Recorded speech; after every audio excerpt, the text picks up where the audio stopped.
and welcome to Health Beat. I'm Judy. Thank you for joining us. Today we're going to be talking about food safety, and with me in the studio today is Julia Withers, a public health inspector with the Northwestern Health Unit. Welcome, Julia. Thanks for having me. Oh, I'm so glad you could join us today. Definitely. Julia, can you tell our viewers a little bit about why we should be concerned about food safety? Food safety should be important to everybody because improper food handling can contaminate and spoil food.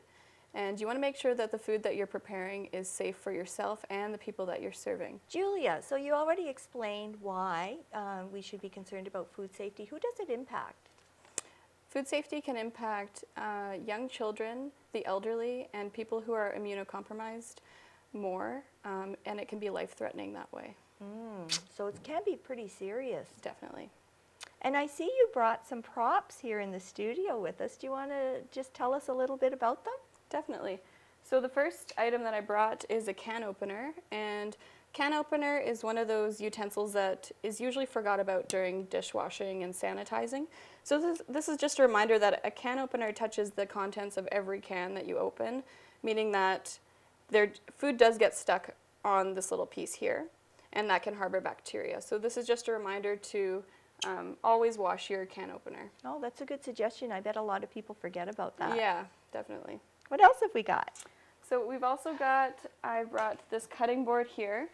A lot of people use wooden cutting boards, however there is also an option for plastic. And I just wanted to let you know that wooden cutting boards, over time they do get scrapes and scratches, which create these small cracks and crevices that food particles can get into.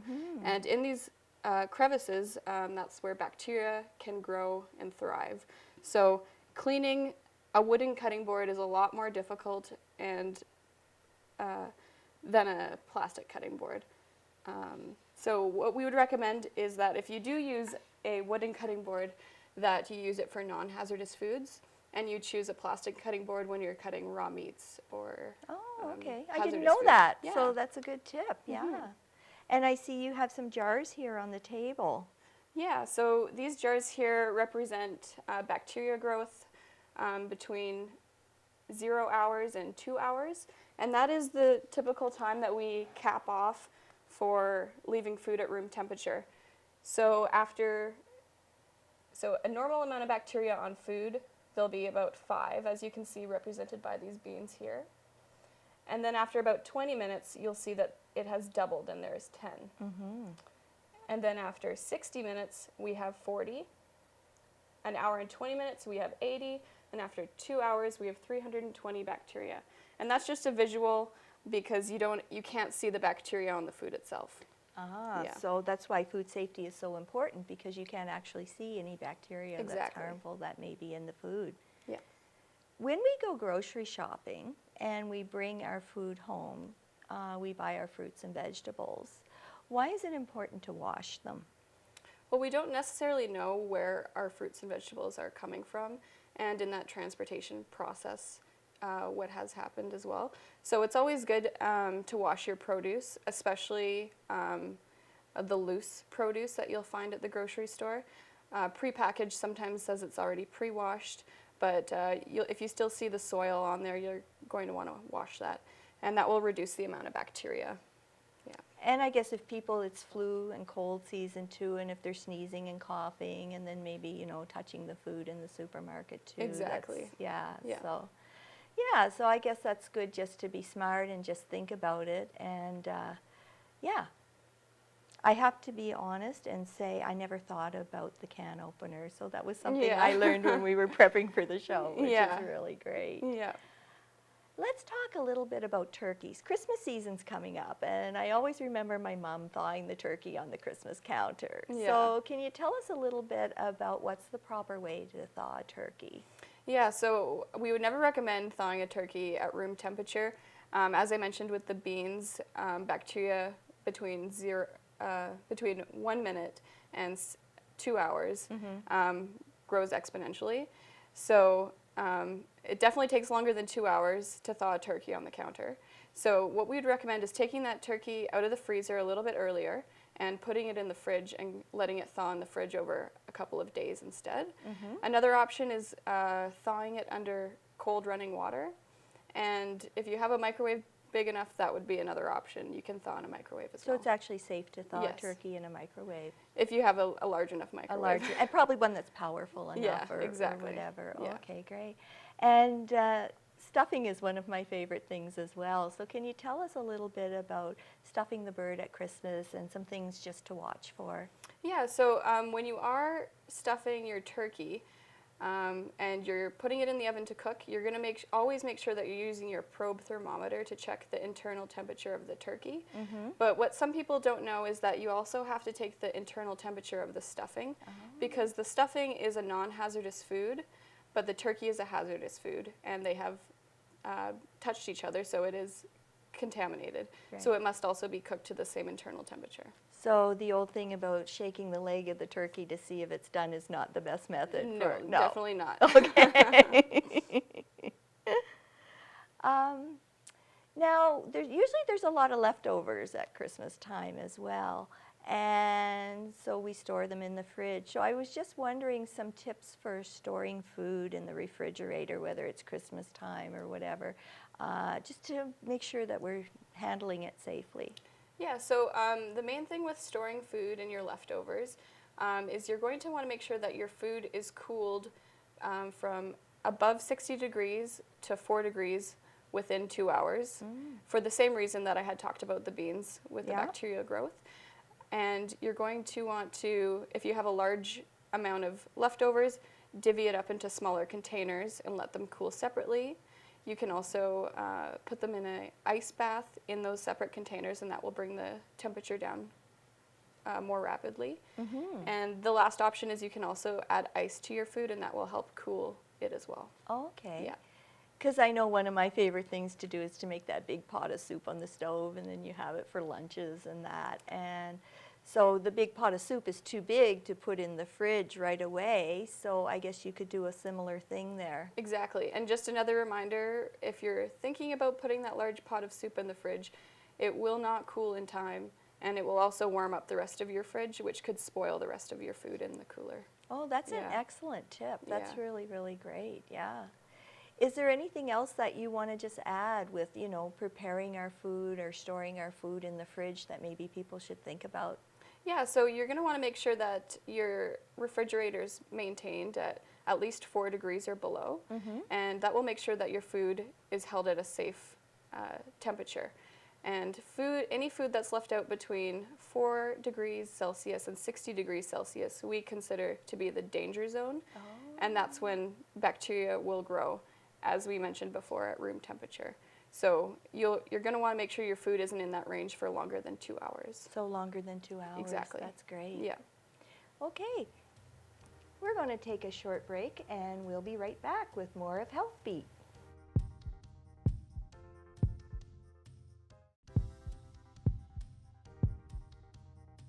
Hi, welcome back to Health Beat. We're talking about food safety today, and with me is my guest Julia. Welcome back. Thank you. When we left off, we were talking about leftovers and how to store them properly in that. And so if we're going to reheat leftovers, do you have any tips for us?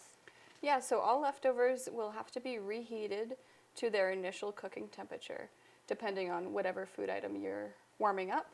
For example, if I was going to warm up a piece of turkey after Christmas, I would look at my chart here, see that an individual piece of poultry must be heated to 74 degrees, and I'll make sure that my turkey leg is reheated to 74 degrees again. And then you know that it's going to be safe. Exactly, yep.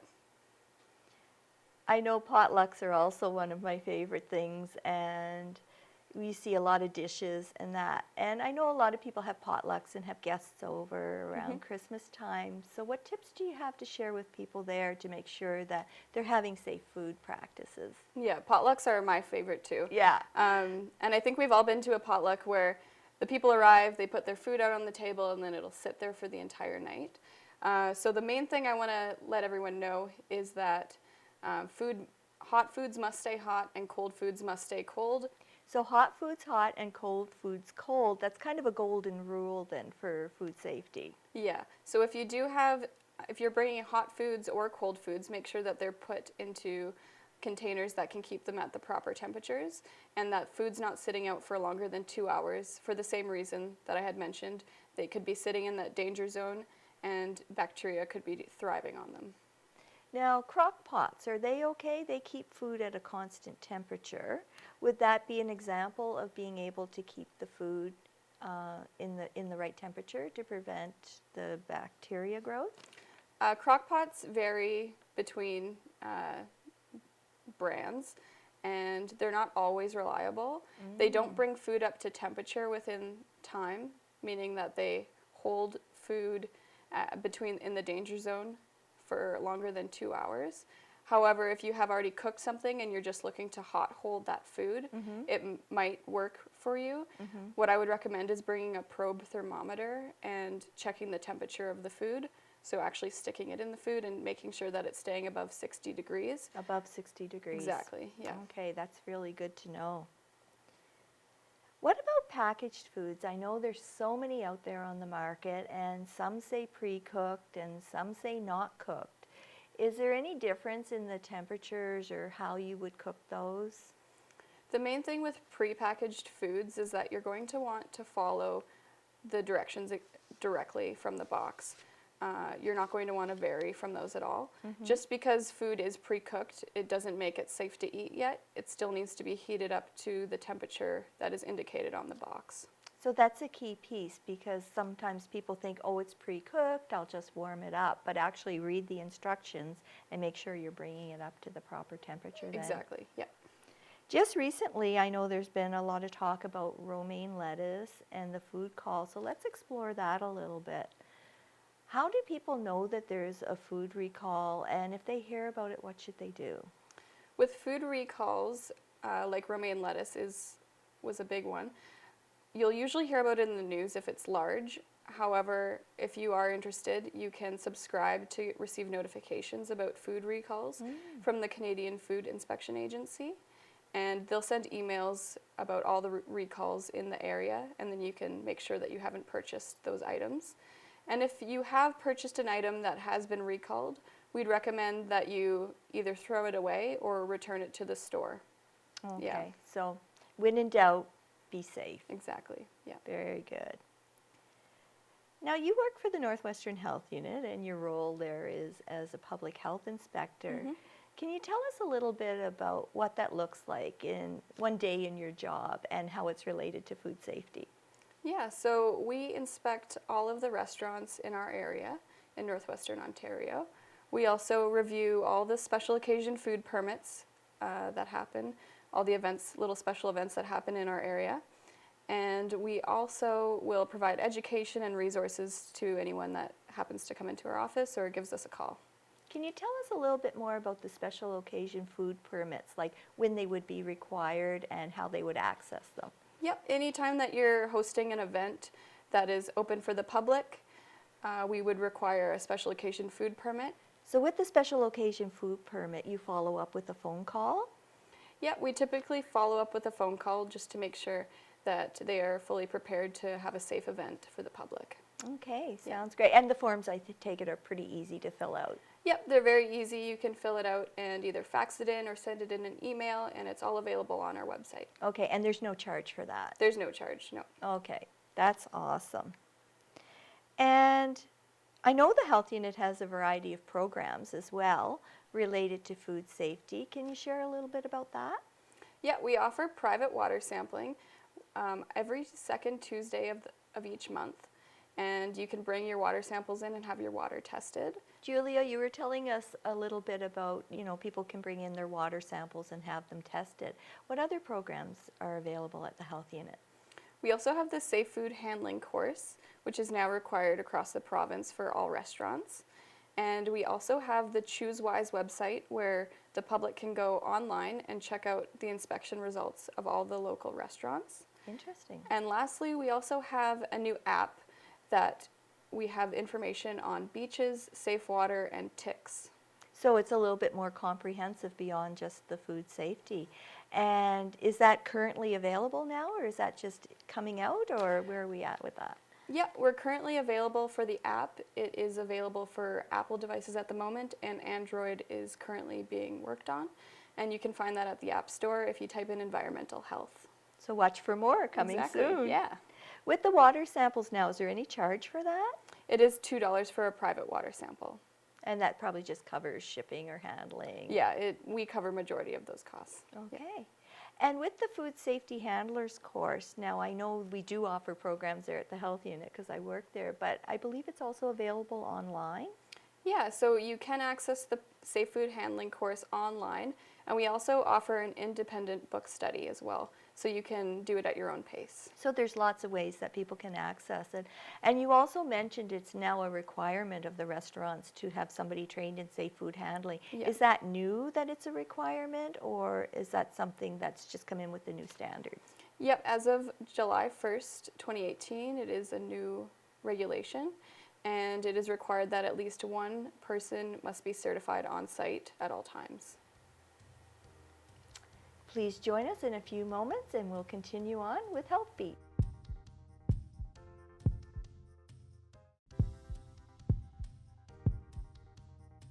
Welcome back to Health Beat. We're talking about food safety today with Julia. Hi, Julia. Hey. It's been great so far. You've shared so much information with us. I know I'm learning a lot just talking to you here today, so I hope our viewers are as well. How do people access some of the information that you're talking about if they want to find out more about the programs or information on food safety? How would they do that? Yeah, you can definitely go to our website. It is www.nwhu.on.ca. And they will find all that information there. Once they get to the website, is there a certain section they should go to look for environmental health, or what would be the next step? Yeah, you can look at the tabs and you can choose environmental health and food safety, or you can just use the search bar and type in food safety. Excellent. So it should be pretty easy for Yeah. people to get the information that they need. Mm-hmm. Wow, Julia, you've given us a lot of information today to think about over the holidays and food safety, right from purchasing the food to cooking it and storing it. I'm going to ask you, what are your 5 top tips that you would like everybody to remember for food safety? It would be hand hygiene, cook, clean, chill, and separate. Okay, and do you want to just tell us a little bit more about each one of those? Yeah, so for hand hygiene, hand washing is the best way that you can prevent the spread of germs through food. And for cooking, make sure that you're cooking all your food to the minimum internal temperature and using your probe thermometer to check that. And for cleaning, making sure that you completely clean your environment after you're using raw products especially, and making sure that your kitchen isn't harboring any bacteria on the surfaces. And for chilling, make sure that you're chilling your food from 60 degrees to 4 degrees within that 2-hour range that I was talking about, to make sure it comes down in temperature, and maintaining that temperature below 4 degrees while you're storing it. And for separating your food, making sure that you're storing all your raw products on the bottom shelf of the cooler or freezer, and storing your ready-to-eat foods or non-hazardous foods on top so that it doesn't contaminate. Because you don't want the juice from chicken or whatever dripping down on your lower risk foods. Exactly. So time, temperature, position in the fridge, hand washing, these are all things that as individuals we can do to ensure that the food we're preparing is done in a safe way. Exactly. And you want to make sure that you're serving food that is safe to your family and friends. It's all about the safety. Yeah. Julia, thank you very much for coming on the show today. This has been great. I know I've learned a lot, and I certainly hope that our viewers will too. Yeah, thanks for having me. You're welcome. It's been great. Thank you for joining us for this episode of Health Beat. Stay tuned for our next episode.